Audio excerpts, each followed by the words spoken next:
নারায়ে তাকবীর, নারায়ে তাকবীর। মুফতি আমির হামজার আগমন তেতুলিয়ার পক্ষ থেকে শুভেচ্ছা, এই মাহফিলের পক্ষ থেকে শুভেচ্ছা, ইকবাল ভাইয়ের পক্ষ থেকে শুভেচ্ছা।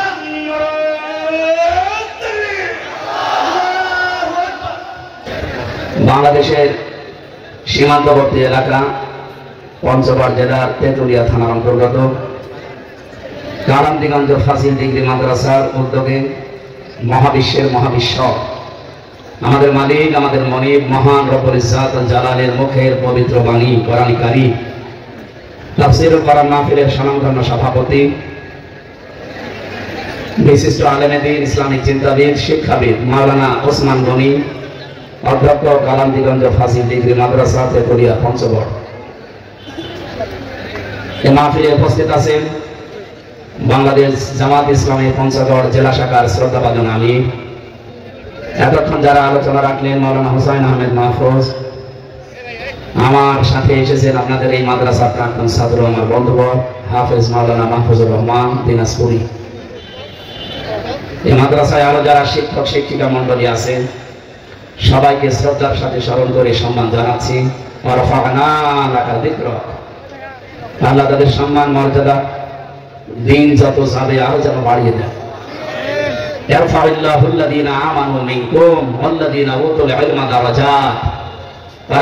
আল্লাহ জানিয়েছেন তোমাদের ভেতরে যারা ঈমান আনে আর যারা ইলম পায়, দিন যত যাবে ইলমের উপরে যদি আমল থাকে আর ঈমানের উপরে যদি টিকে থাকে, দিনের পর দিন তাদের মর্যাদা সম্মান আমি আল্লাহ বাড়াতেই থাকবো। এখানে ফাইল কর্তা সরাসরি আল্লাহ নিজে। ইয়ারফাউল্লাহুল্লাযীনা আমানু মিনকুম ওয়াল্লাযীনা উতুল ইলমা দারাজাত। দারাজাতুন দেয়নি, দারাজাত। দিন যত যাবে যেহেতু এটা মজার ইয়ারফা, বর্তমান ভবিষ্যৎ প্রেজেন্ট ফিউচার। খায়রুকুম মান তাআল্লামাল কোরআন ওয়া আল্লামা। এই হাদিস অনুযায়ী স্টেজে এবং আশপাশে যে শিক্ষক শিক্ষিকা মন্ডলীগুলো এসেছেন, শুধু এই মাদ্রাসা না আরো বিভিন্ন প্রতিষ্ঠানের যারা ঈমান এবং ইলমের সাথে যুক্ত, প্র্যাকটিক্যাল লাইফে যাদের এগুলোর উপরে আমল আছে, আল্লাহ যেন দিনের পর দিন তাদের মর্যাদা বাড়াতেই থাকেন। আমিন। সামনে বসা মুসলমান ভাইরা, পর্দার আড়ালের সম্মানিত মা এবং বোনেরা, বিশেষ করে মাহফিলটা নিয়েছে আমাদের বিশ্ববিদ্যালয়ের প্রাক্তন ছাত্রী, আপনাদের এলাকার সন্তান। আমি পুরা নামটা জানি না, কণা আপা বলে আমি জানি। হ্যাঁ, ইয়াসমিন কণা নামে আমরা পরিচিত। আল্লাহ তাআলা এই বান্দিকেও যেন কবুল করেন। আমিন। প্রশাসনের ভাইরা দেখলাম এসেছেন, দল মত জাতি বর্ণ ধর্ম নির্বিশেষে অনুষ্ঠান সবার জন্য। হাদা বায়ানুল লিন্নাস হুদাল লিন্নাস। মানুষ পদে বাচ্চে যারা বিবেচিত তাদের জন্য আজকের এই অনুষ্ঠান। সুতরাং যারা এসেছি, দিনের বেলা তো মাহফিলটা আসলে রাতের বেলা হওয়ার কথা ছিল, সিরিয়াল আমরা মেলাতে পারিনি, এই জন্য দিনের বেলা দিতে বাধ্য হয়েছি।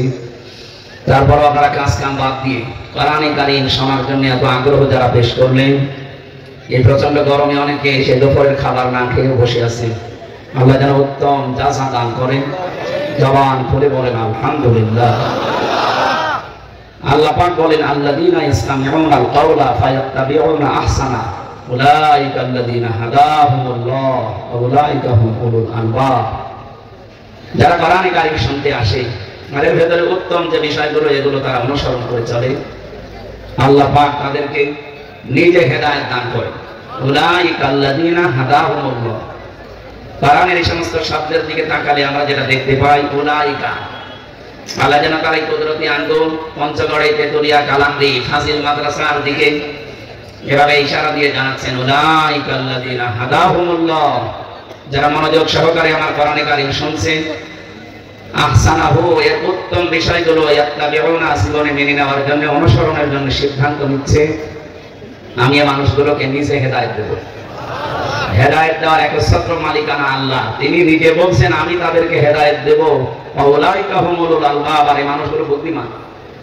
বহু মানুষ এলাকায় বাস করে, বিশেষ করে পঞ্চগড় তেতুলিয়া বোদা এবং এই দেবীগঞ্জ সহ 4টা থানা না আটোয়ার 4-5টা থানার মানুষ আমরা এখানে অনেক মানুষ বাস করছে। সবাইকে আল্লাহ এখানে নিয়ে আসেননি, যাদেরকে নিয়ে এসেছে নবীর হাদিস অনুযায়ী আমরা বিশ্বাস করতে পারি আল্লাহ আমাদেরকে ভালোবেসেছে। এটা কথা বলতে পারছি, এটা আল্লাহ একটা বিশেষ দয়া। খালাকাল ইনসান আল্লামাহুল বায়ান। আমি মানুষ বানিয়েছি আর কথা বলা শিখিয়েছি। বিজ্ঞান এখন জানিয়েছে প্রতিটি স্তরে, এই যে কণ্ঠের ভেতরে 27টা স্তর আছে, প্রত্যেকটা স্তর পার করে 27 নম্বর জায়গায় এসে ধাক্কা খাওয়ার পর একটা কথা তৈরি হয়। হাদিসের ভেতরে এসেছে প্রত্যেক জায়গায় এক একজন করে ফেরেশতা বসে আছে, এ ওর কাছে ও ওর কাছে, এভাবে দিতে দিতে শেষ নম্বরে এসে আমাদের এই মুখের গর্ত দিয়ে কথাটা বের হয় যে আল্লাহ আমাদেরকে বিশেষ নিয়ামত দিলে। বহু মানুষ আমাদের মতো সব ঠিক আছে, কিন্তু কথা বলতে পারে না। যারা বলতে পারছে এটা একটা নিয়ামত। এটা কি? এই নিয়ামতের জন্য বলেন আলহামদুলিল্লাহ।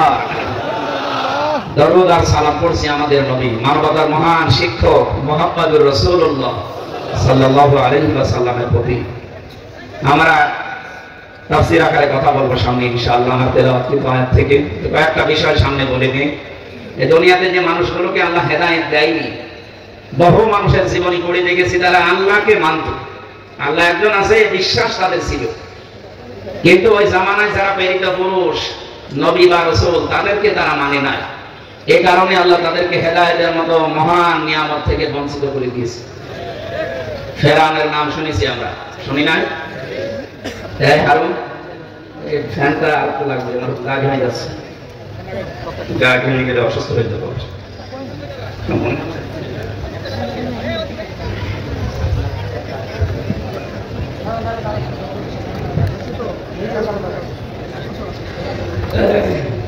ঠিক আছে,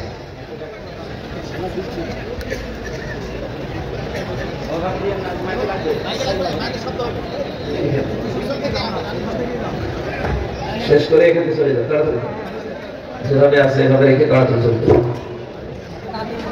এটা যেহেতু রেকর্ড হচ্ছে, বহু ক্যামেরা দেখতে পাচ্ছেন না, বিভিন্ন মোবাইলে অনেকে লাইভ দিয়েছে, সারা দুনিয়া চলছে এখন। পঞ্চগড় জেলার তেতুলিয়ার কালান্দিগঞ্জ, এটা হয়তো মানুষ অনেকে বিশ্বে চেনে না। কোরআনের কারণে আজকে আল্লাহ তামাম দুনিয়ায় এই এলাকাকে পরিচিত করে দিচ্ছে।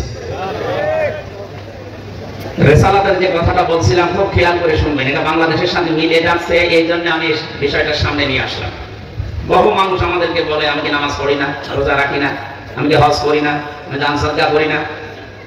হ্যাঁ করেন, এই যে চারটা কথা বললাম, এই চারটাই হুকুম কার? নামাজ পড়া, রোজা রাখা, দান করা, সাদকা করা, হজ করা, এই চারটা হুকুমই কার?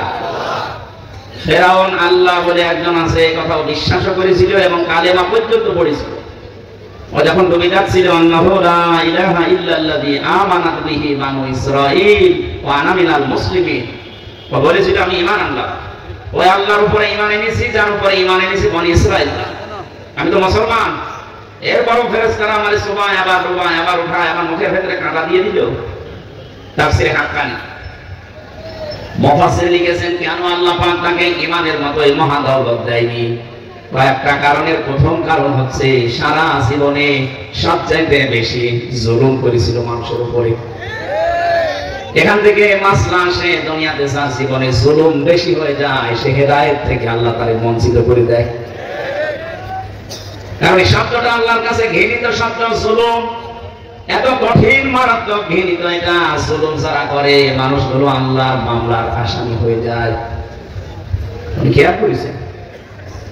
ইন্নামাস সাবিলু আলাল্লাযীনা ইয়াযলিমুনান নাস, সূরা শুরা 42 নম্বর আয়াতের প্রথম অংশে আছে আল্লাহ পাক বলেন যারা জালেম, যারা মানুষের উপরে জুলুম করছে, এই মানুষগুলো আমি আল্লাহর মামলার আসামি, আমি নিজে তাদের বিরুদ্ধে অভিযোগ দায়ের করব। আমার মামলার যিনি বাদী ছিলেন, যিনি মামলার আয়ু ছিলেন, তিনি অভিযোগ দিয়েছিলেন। অভিযোগটা আদালত দেখার পরে, তদন্ত করার পরে দেখেছে না, মেলে না। আমাকে যে মামলা দিয়েছিল কয়েকদিন আগে আমাকে অব্যাহতি দিয়ে দিয়েছে। আমার মামলার আয়ু যিনি যা লিখেছিল সব ভুয়া, মিথ্যা কথা, একটাও আমার জীবনের কর্মকাণ্ডের সাথে মেলে না।